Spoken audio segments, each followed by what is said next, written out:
दोस्तों आज के दौर में भी हम जहां मार्वल कॉमिक्स पर बनी फिल्मों के हर एक्शन का स्वीकार कर लेते हैं, लेकिन दोस्तों वो ज़माना केवल बीता ही है जब इंडियन दर्शक इस तरह की फैंटेसी टाइप की फिल्मों को सिरे से नकार दिया करते थे।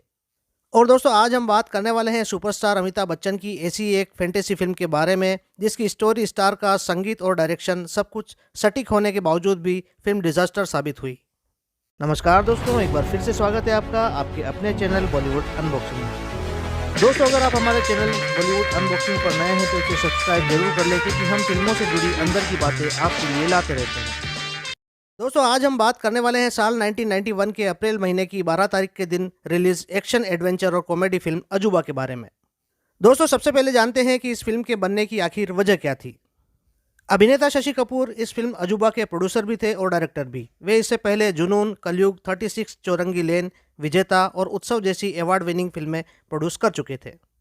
इन फिल्मों ने उनको अवार्ड तो बहुत दिलाए, लेकिन इनमें से पैसा कमाने वाली फिल्म कोई भी नहीं थी। यहाँ तक कि फिल्म उत्सव ने तो शशि कपूर को भारी कर्जे में डाल दिया था। तब शशि कपूर ने फैसला किया कि ऐसी एक मसाला फिल्म बनाई जाए जो व्यावसायिक हो और बहुत सारा पैसा टिकट खिड़की पर कमा कर दे सके। दोस्तों शशि कपूर ने फिल्म तो प्रोड्यूस करने की ठान ली, लेकिन हमेशा की तरह फिल्म का डायरेक्शन किसी और देने का सोचने लगे। सबसे पहले उन्होंने अपने बड़े भाई राज कपूर से इस फिल्म का डायरेक्शन संभालने की रिक्वेस्ट की, लेकिन राज कपूर इस समय बीमार चल रहे थे, सो उन्होंने मना कर दिया। शशि कपूर ने इसके बाद मनमोहन देसाई से रिक्वेस्ट की, लेकिन वे फिल्मों से रिटायरमेंट ले चुके थे। दोस्तों शशि कपूर फिल्म के लिए हीरो के तौर पर अमिताभ को चुन ही चुके थे, तो अमिताभ बच्चन और जया बच्चन की रिक्वेस्ट पर खुद शशि कपूर ने ही इस फिल्म का डायरेक्शन संभालने का फैसला कर लिया। जब अमिताभ को शशि कपूर ने लीड रोल की पेशकश की थी तो वे शशि कपूर से इतना पुराना जुड़ाव होने के कारण मना नहीं कर पाए। दोस्तों जहां अमिताभ बच्चन की फ्लॉप फिल्में भी प्रति वितरण क्षेत्र 1 करोड़ का बिजनेस किया करती थी, तो शशि कपूर इस बात से आश्वस्त थे कि अमिताभ के साथ यह फिल्म ब्लॉकबस्टर रहेगी। दोस्तों यह फिल्म अजूबा फिल्म अलीबाबा 40 चोर और सोनी महिवाल के बाद तीसरा इंडो सोवियत प्रोजेक्ट था। इस फिल्म की कहानी लिखी थी यू एवेटिकॉन और वेलेंटिन एजहोव ने, जिसमें उसका साथ दिया था भरत भल्ला, ब्रज कटियाल और प्रयागराज ने। फिल्म को डायरेक्ट करने में शशि कपूर के को डायरेक्टर रहे थे गेनाडी वेसिलेव। दोस्तों यह फिल्म किंग आर्थर की सेल्टिक स्टोरी पर आधारित थी। इस फिल्म का मुहूर्त साल 1987 में सईद जाफरी के एक सीन के साथ हुआ था। इस दिन मुहूर्त पर अभिनेत्री सुजाता मेहता भी अवेलेबल थी। शशि कपूर ने सुजाता मेहता को इस फिल्म में लीड रोल देने का वादा किया था, लेकिन कुछ महीनों बाद उन्हें रिप्लेस कर दिया गया। दोस्तों बेसिकली इस फिल्म का female lead role Shashi Kapoor ने श्रीदेवी को ऑफर किया था, लेकिन हमेशा की तरह श्रीदेवी को लगा कि अमिताभ के मुकाबले उनका रोल कुछ भी नहीं है। श्रीदेवी शशि कपूर को मुंह पर तो ना नहीं कह सकी, बस उन्हें अपने पीछे पीछे भगाती रही। दोस्तों शशि कपूर कई महीनों तक श्रीदेवी के पीछे इस रोल को लेकर भागते रहे और परेशान होकर इस रोल में फिर डिम्पल कपाड़िया को साइन कर लिया। डिम्पल कपाड़िया को साइन करने के बाद शशि कपूर ने एक मैगजीन के थ्रू श्रीदेवी को बहुत फटकार लगाई और श्रीदेवी के पीछे पीछे भागने वाली दास्तान मैगजीन रिपोर्टर को बताई। हालांकि साल भर बाद श्रीदेवी को अपनी गलती का एहसास हुआ और उन्होंने शशि कपूर से फिर से पैचअप कर लिया। तब शशि कपूर ने यह ऐलान किया था कि वे अजूबा के बाद में अफ्रीकन सफारी पर अमिताभ और श्रीदेवी को लेकर एक फिल्म बनाने जा रहे हैं। श्रीदेवी ने भी वर्बली फिल्म में फीमेल लीड रोल प्ले करने के लिए हामी भर दी थी, लेकिन जब फिल्म अजूबा बुरी तरह फ्लॉप हुई तो शशि कपूर ने यह आइडिया यहीं पर ड्रॉप कर दिया। दोस्तों फिल्म अजूबा ऋषि कपूर और डिम्पल कपाड़िया की एकमात्र ऐसी फिल्म है जिसमें उन्हें एक दूसरे के अगेंस्ट कास्ट नहीं किया गया था। फिल्म में ऋषि कपूर की हीरोइन बनी थी सोनम। हालांकि सोनम वाला रोल पहले जया प्रदा को ऑफर किया गया था, लेकिन जया प्रदा अमिताभ की हीरोइन बनना चाहती थी, तब जाकर सोनम को इस रोल में कास्ट किया गया। दोस्तों फिल्म की मेकिंग इस तरह की जा रही थी कि फिलहाल किसी भी सितारे को उसकी फीस नहीं दी गई थी। ये सारे सितारे शशि कपूर की गुड फेथ पर फिल्म में हिस्सा ले रहे थे। हालांकि शशि कपूर ने यह वादा किया था कि फिल्म के ब्लॉकबस्टर होने के बाद हर कलाकार को उसकी फीस से भी ज़्यादा दिया जाएगा। फिल्म में ऋषि कपूर की हीरोइन रही सोनम को छोड़कर किसी भी कलाकार ने फिल्म के लिए फीस नहीं मांगी थी। दोस्तों फिल्म का हिस्सा कपूर फैमिली के सबसे अमीर सदस्य भी थे, वे थे शम्मी कपूर और ऋषि कपूर। ऋषि कपूर ने फिल्म में इन्वेस्ट नहीं किया, सिर्फ फ्री में काम करने को राजी हो गए। दोस्तों ऋषि कपूर की सेकंड लीड भूमिका फिल्म में रखी गई थी और उन्होंने अपने हिस्से का सारा काम बखूबी किया भी सही। और वैसे ही अमिताभ और ऋषि कपूर की केमिस्ट्री स्क्रीन पर हमेशा अच्छी होती थी। अमिताभ और ऋषि कपूर ने इसके 27 साल बाद साल 1918 में 102 नॉट आउट में फिर से साथ साथ काम किया। दोस्तों फिल्म अजूबा के विलेन थे अमरीश पुरी। सबसे पहले इस रोल में विलेन के तौर पर अमजद खान को साइन किया गया था और वे सुजाता मेहता की तरह फिल्म के मुहूर्त के समय उपस्थित भी थे। लगभग 1 महीने बाद उनकी जगह अमरीश पुरी ने ले ली थी। जिससे अमजद खान नाराज हो गए। अमजद खान ने प्रेस में जाकर दावा किया कि अमिताभ ने शशि कपूर पर दबाव डालकर अमजद खान को फिल्म से आउट कराकर अमरीश पुरी को फिल्म में एंट्री दिलवाई है। अमजद खान ने यह भी दावा किया कि अमिताभ और उनके खुद के बीच में कुछ पर्सनल प्रॉब्लम चल रही है, इस वजह से उन सारी फिल्मों के लिए अमरीश पुरी को रिकमेंड किया जिनमें अमजद खान पहले काम कर रहे थे। दोस्तों, इस घटना के बाद फिर फिल्म मेरी जुबान के सेट पर शशि कपूर का सामना अमजद खान से हो गया। शशि कपूर इतने शर्मिंदा थे कि वे अमजद खान की आंख से आंख ना मिला सके और शशि कपूर अमजद खान को कोई सेटिस्फाइड आंसर भी नहीं दे पाए। तब अमजद खान ने उन्हें यह भी याद दिलाया कि कैसे शम्मी कपूर लास्ट मोमेंट पर फिल्म उत्सव से बाहर निकल गए थे और अमजद खान ने लेट नोटिस पर ही सही व्यवहारिक रूप से मुफ्त में फिल्म में काम किया था। दोस्तों, जैसा कि आपको पता है कि यह फिल्म इंडिया और सोवियत के को प्रोडक्शन के रूप में बन रही थी। इसके कई कलाकार जॉर्जियाई कलाकार थे और फिल्म का रशियन वर्जन में नाम रखा गया था द ब्लैक प्रिंस। रशिया में यह फिल्म गोर्की स्टूडियो के सहयोग से बन रही थी। दोस्तों, फिल्म के साथ नाइंसाफ़ी ये रही कि एक तो यह साल 1987 में शुरू हुई और रिलीज़ होते होते साल 1991 आ गया। फिल्म को बनने में कई साल लग गए थे और इस बीच शशि कपूर ने कई मुश्किलों का सामना किया। दोस्तों, फिल्म निर्माण के दौरान शशि कपूर और रशियन डायरेक्टर गेनेडी वेसिलेव के बीच कई गर्म बहस हुई। रशियन डायरेक्टर फिल्म बनाने में जरा भी सीरियस नहीं थे। अगर फिल्म के सेट का कलर शशि कपूर हरा कहते तो रशियन डायरेक्टर नीले रंग का सेट लगवा देते थे। दोनों के बीच सबसे बड़ी प्रॉब्लम थी लैंग्वेज की। लैंग्वेज प्रॉब्लम से छुटकारा पाने के लिए दोनों ने मॉस्को के एक दुभाषीय कैमरामैन का सहारा भी लिया, लेकिन वह कैमरामैन दोनों को गुमराह करने लगा। अंत में जाकर उस कैमरामैन को भी निकाल देना पड़ा। दोस्तों, फिल्म के आखिरी शेड्यूल की शूटिंग के लिए शशि कपूर को रशियन प्रोड्यूसर से ऊंट, घोड़े और बड़ी संख्या में क्राउड की जरूरत थी, लेकिन वे उन्हें नहीं मिल पाए। शशि कपूर चाहते थे कि फिल्म को पूरी करके साल 1989 में ईद के मौके पर रिलीज कर दिया जाए, लेकिन शशि कपूर को बैकग्राउंड म्यूजिक के लिए एक स्टूडियो की जरूरत थी और अमिताभ अभी भी अपने हिस्से की डबिंग नहीं कर पाए थे। हालांकि ऋषि कपूर, अमरीश पुरी और डिम्पल कपाड़िया अपने अपने हिस्से की डबिंग पहले ही निपटा चुके थे। लेकिन दोस्तों, इस समय तक डिस्ट्रीब्यूटर्स ने शशि कपूर को पैसा देना बंद कर दिया था। फिल्म के डिस्ट्रीब्यूटर चाहते थे कि पहले वे फिल्म देखें और उसके बाद आगे का पैसा शशि कपूर को दें। फिल्म को शूट करने की प्लानिंग 1.5 साल की गई थी, लेकिन केवल शूट में ही 2.5 साल लगा दिए गए। बाकी का काम अभी भी बचा हुआ था और फिल्म ओवर बजट हो चुकी थी। इस बीच एक लफड़ा और यहाँ खड़ा हो गया कि रशियन डायरेक्टर ने आधी अधूरी फिल्म सोवियत में रिलीज कर दी और शशि कपूर से जलने वाले लोगों ने ये अफवाह फैला दी कि फिल्म रशिया में बुरी तरह फ्लॉप हो चुकी है।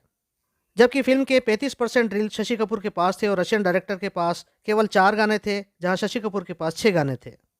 फिल्म में कुछ स्पेशल इफेक्ट अभी भी डालने बाकी रह गए थे। दोस्तों, सच तो यह था कि तय समय पर फिल्म पूरी नहीं हो पाने पर रशियन निर्माता शशि कपूर से नाराज हो गए थे। यहाँ तक कि इंडियन डिस्ट्रीब्यूटर्स भी अधीर हो चुके थे कि फिल्म लगातार लेट हो रही है। अमिताभ बच्चन ने अग्निपथ की मॉरिशस में शूटिंग खत्म करने के बाद अगस्त 1990 में डबिंग पूरी करने का वादा किया था। दोस्तों, शशि कपूर के हिसाब से फिल्म की कीमत प्रति वितरण क्षेत्र 85 लाख रुपए रखी गई थी। साल 1990 में यह कीमत अनसुनी थी। शशि कपूर यह उम्मीद कर रहे थे कि यह 85 लाख के अगेंस्ट में 1.5 करोड़ रुपए जरूर कमाएगी। फिल्म के फ्लॉप हो जाने का कोई भी रीज़न शशि कपूर के दिमाग में कभी नहीं था। उनका यह मानना था कि फिल्म फैंटेसी है तो बच्चों को भी बहुत पसंद आएगी। फिल्म के हीरो भी अमिताभ थे। जहां अमिताभ की फ्लॉप फिल्में भी हर वितरण क्षेत्र में 1 करोड़ रुपए का बिजनेस करती थी, दूसरे हीरोज की सुपरहिट फिल्में भी उस 1 करोड़ के आंकड़े को वहां छू नहीं पाती थी। दोस्तों, ये सब सोचकर शशि कपूर को लगा था कि फिल्म के ना चलने का तो कोई सवाल नहीं उठता। शशि कपूर के साथ इस फिल्म को लेकर ये एडवांटेज भी था कि एक तो ऋषि कपूर फिल्म के लिए फ्री ऑफ कॉस्ट काम कर रहे थे, दूसरा किसी भी कलाकार ने उनसे एडवांस फीस नहीं ली थी। ये सारा पैसा उन्हें फिल्म से हुए बिजनेस में से निकाल कर ही देना था। तीसरा बेनिफिट यह था कि आर के स्टूडियो में चली इस फिल्म की शूटिंग का उन्हें 1 भी रुपया नहीं देना पड़ा था। हालांकि लोगों ने शशि कपूर को फैंटेसी फिल्म न बनाने की सलाह भी दी थी। दोस्तों, इस फिल्म के साथ इतने प्लस पॉइंट होते हुए भी यह फिल्म इसके रिलीज के समय बुरी तरह से फ्लॉप हो गई और इसकी लागत का आधा भी वसूल नहीं कर पाई। कहा जाता है कि फिल्म से हुए इतने बड़े नुकसान के कारण शशि कपूर ने अपने आप को घर के कमरे में बंद कर लिया था, क्योंकि उन्हें लगातार डिस्ट्रीब्यूटर्स और फाइनेंसर्स के फ़ोन आ रहे थे जो कि अपना पैसा उनसे वापस मांग रहे थे। बाद में शशि कपूर ने फिल्म के सैटेलाइट राइट्स बेचकर अपना पैसा बमुश्किल वसूल कर लिया। दोस्तों, इस फिल्म अजूबा से शशि कपूर को तो कोई फ़ायदा नहीं हुआ। अगर फ़ायदा हुआ तो हुआ केवल और केवल अमिताभ बच्चन को। फिल्म ने दिल्ली और यूपी के वितरण क्षेत्रों में सर्वश्रेष्ठ व्यवसाय किया था और उन क्षेत्रों के डिस्ट्रीब्यूशन राइट्स अमिताभ बच्चन के पास थे। दोस्तों यह फिल्म अजूबा शशि कपूर के द्वारा डायरेक्ट की गई एकमात्र फिल्म है और इस फिल्म की विफलता के बाद उन्होंने कोई और फिल्म नहीं बनाई। इस फिल्म में अमिताभ की मां की आवाज़ के लिए एक्ट्रेस शम्मी ने डब किया था। अभिनेता शम्मी कपूर के साथ यह अमिताभ बच्चन की आखिरी फिल्म थी और डिम्पल कपाड़िया के साथ पहली film. Veteran actor K. N.. Singh ने भी फिल्म अजूबा में एक्टिंग की थी, जो कि केवल फिल्म के क्लाइमैक्स में एक सीन में ही दिखाई दिए हैं। इस फिल्म की मेकिंग के दौरान अभिनेता पिंचू कपूर का निधन हो गया था, लेकिन इस फिल्म में उनके हिस्से एक भी डायलॉग नहीं आया था। दोस्तों यह अमिताभ के साथ राजेंद्र नाथ की एकमात्र फिल्म है, लेकिन दोनों का एक साथ एक भी सीन फिल्म में नहीं रखा गया था। दोस्तों साल 1991 एकमात्र ऐसा साल रहा था जिसमें अमिताभ और सईद जाफरी ने एक साथ दो फिल्मों में काम किया था। पहली फिल्म थी यह फिल्म अजूबा और दूसरी फिल्म थी रमेश बहल की फिल्म इंद्रजीत। संयोग ये रहा कि दोनों अभिनेता एक साथ इंडस्ट्री में कई सालों से काम कर रहे थे, लेकिन न कभी इससे पहले और न ही कभी इसके बाद दोनों ने साथ में काम किया। दोस्तों इसी साल यानी साल 1991 में शशि कपूर के डायरेक्शन में अमिताभ ने अजूबा में काम किया और इसी साल वे दोनों मुशीर रियाज की रमेश सिप्पी डायरेक्टेड फिल्म अकेला में एक साथ दिखाई दिए थे। दोस्तों फिल्म अजूबा के म्यूजिक की बात करें तो इसका म्यूजिक एवरेज रहा था, जिसे लक्ष्मीकांत प्यारेलाल ने कंपोज किया था। लक्ष्मीकांत प्यारेलाल ने फिल्म के म्यूजिक पर बहुत मेहनत की थी, लेकिन वे जनता की पसंद को पकड़ नहीं पाए। फिल्म के म्यूजिक राइट्स टी सीरीज के पास थे, लेकिन अज्ञात कारणों से उन्होंने फिल्म के गीतों का बिल्कुल भी प्रचार नहीं किया। दोस्तों इस फिल्म के म्यूजिक एल्बम में कुल 6 गाने रखे गए थे, जिन्हें मोहम्मद अजीज, सुदेश भोसले, कविता कृष्णमूर्ति, अलका याग्निक और अनुराधा पौडवाल ने सुरों से सजाया था। दोस्तों अमिताभ के अलावा एक और शख्स थे जिन्हें इस फिल्म से फायदा हुआ था और वे थे सुदेश भोसले। दोस्तों सिंगर और मिमिक्री आर्टिस्ट सुदेश भोसले ने अपना पहला गीत साल 1988 में आई धर्मेंद्र और शत्रुघ्न सिन्हा की फिल्म जलजला के लिए गाया था और संगीतकार लक्ष्मीकांत प्यारेलाल ने एक स्टेज शो में सुदेश भोसले को अमिताभ की आवाज़ में गीत रंग बरसे भीगे चुनर वाली गाते हुए देखा और सुना था। एक दिन सुदेश भोसले लक्ष्मीकांत से मिलने उनके ऑफिस पहुंचे। तब लक्ष्मीकांत ने उन्हें महबूब स्टूडियो में पहुंचने को कहा। जब सुदेश वहां पहुंचे तो उन्होंने 80 म्यूजिशियंस को एक गीत रिकॉर्ड करते हुए देखा और घबरा गए। लक्ष्मीकांत ने वहां मौजूद शशि कपूर से उन्हें मिलवाया। शशि कपूर ने सुदेश से गीत सुनाने को कहा। गीत था या अली। सुदेश ने कुछ लाइनें गाई और पूछा कि यह गाना उन्हें किसके लिए गाना है। तब लक्ष्मीकांत ने उन्हें बताया कि यह अमिताभ के लिए गाना है जो कि तुम गाओगे। यह सुनते ही सुदेश के पैरों तले जमीन खिसक गई। लक्ष्मीकांत ने शशि कपूर को बताया कि सुदेश भोसले अमिताभ की आवाज़ में काफ़ी अच्छा गाना गा लेते हैं। तब शशि कपूर ने अमिताभ के कई डायलॉग उनके मुंह से सुने और खुश हो गए। तब शशि कपूर ने सुदेश भोसले से इस फिल्म में गीत अरे ताजुबे गवाया, जो कि पहले अमिताभ से ही गवाने की प्लानिंग थी।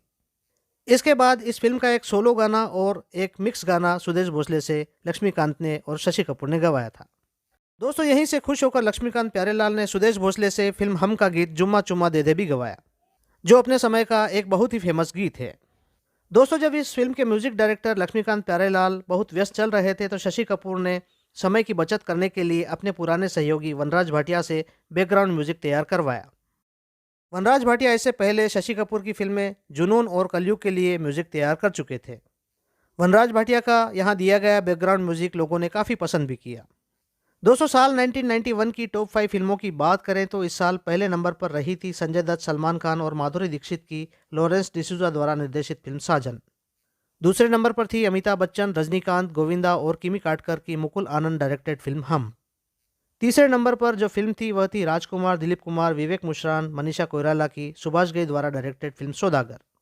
चौथे नंबर पर इस साल जो फिल्म थी वह थी अजय देवगन और मधु की डेब्यू फिल्म फूल और कांटे, जिसे कुकू कोहली ने डायरेक्ट किया था।